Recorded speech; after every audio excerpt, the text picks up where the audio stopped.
కూడా మన అఫర్మేషన్స్ కోసం యూజ్ చేసుకుంటే చాలా బాగుంది. అవునా? అఫర్మేషన్స్ కి అద్దాన్ని యూజ్ చేయొచ్చా? అద్దాన్ని యూజ్ ఎలా? ఇంట్రెస్టింగ్ ఇది మాత్రం.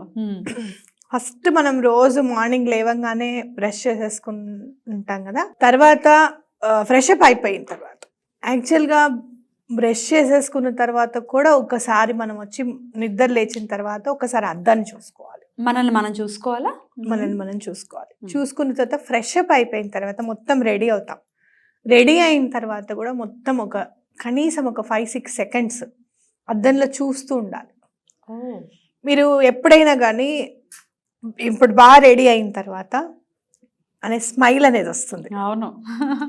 ఒక స్మైల్ అనేది అంటే రెడీ అయిన తర్వాత నుంచి ఉంటాం కదా, బాగున్నామా, అంత బాగానే ఉందా లేదా ఇలా నవ్వుతాం.